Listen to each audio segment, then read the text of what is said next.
Rushing to paint the ground and claim territory in Splatoon is a frantic activity that never gets old. With it, Nintendo's twist on the team-based shooter turns the act of making a mess into fun, chaotic matches. But this game of Turf Wars also has a playful sense of style, one that transforms Super Soakers, giant roller brushes, and even Nintendo nostalgia into a suitable paint-smearing arsenal. Don't be fooled by Splatoon's kid-friendly, mother-approved looks, though. There's a mechanically deep shooter hiding in those shiny pools of ink.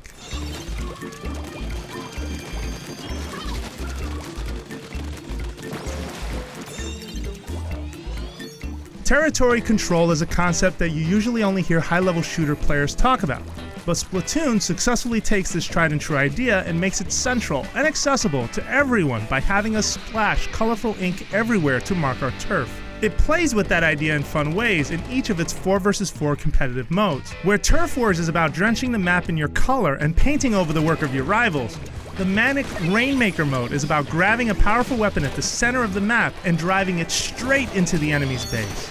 Painting a level is crucial because as long as you're standing in your own color, you can hit a button to instantly switch to a fast-moving but unarmed squid form. You can use it to quickly reach trouble spots, then switch back to open fire and defend your territory. It's a fun trade-off that encourages you to swap between the two forms constantly, and both moving and shooting feel good at a steady 60 frames per second. Each of the 12 symmetrical maps plays with the way you paint. Murray Towers has a cascade of slanted hills that dip down into a turbulent center zone, while Flounder Heights turns a commercial rooftop vista into a labyrinth war zone full of catwalks and flat blacktop. The only bummer is waiting for your favorite map to work itself into the rotation. Private matches let you play whatever map you want, but doesn't award points to spend on new gear.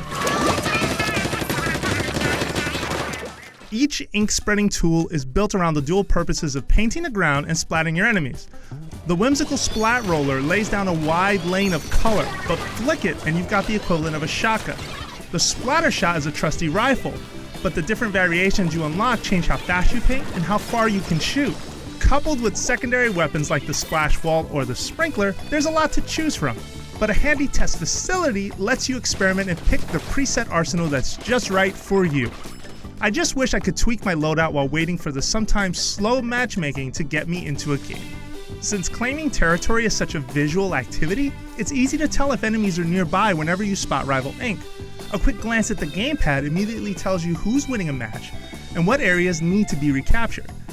Sadly, this doesn't make up for the fact that Splatoon doesn't support voice chat. So whenever I jumped into squad battles, I found myself dialing up my 4 friends on Skype so we could coordinate, but that feels like an unfair advantage. Between matches, I got a kick out of visiting the offbeat vendors of Splatoon's charming Inkopolis.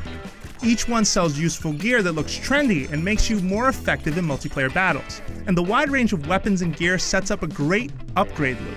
And some of the arsenal is just as ridiculous to look at.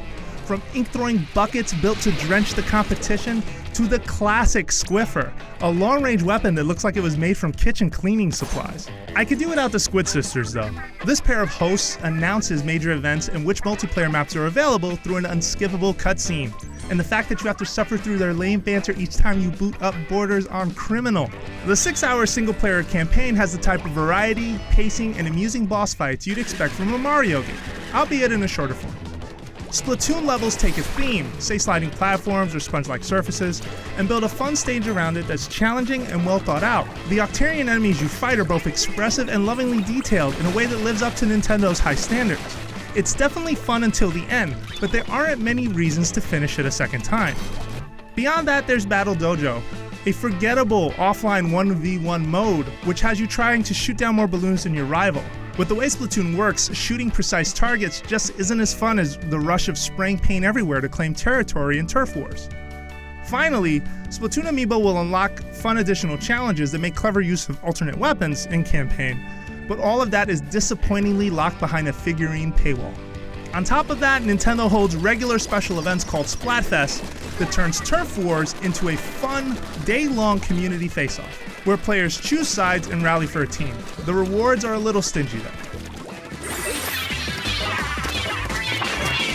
Nintendo's take on the third-person shooter is refreshingly original with lots of impressive tools, skillful mobility, and creative maps to play with. Matches are consistently fun and tense, and the mechanics feel simple and fair enough that almost anyone can contribute positively. Not having voice chat is a bummer, but the great mobs and maps feel polished and kept me claiming turf for hours. For all the freshest Splatoon coverage, keep it right here at IGN.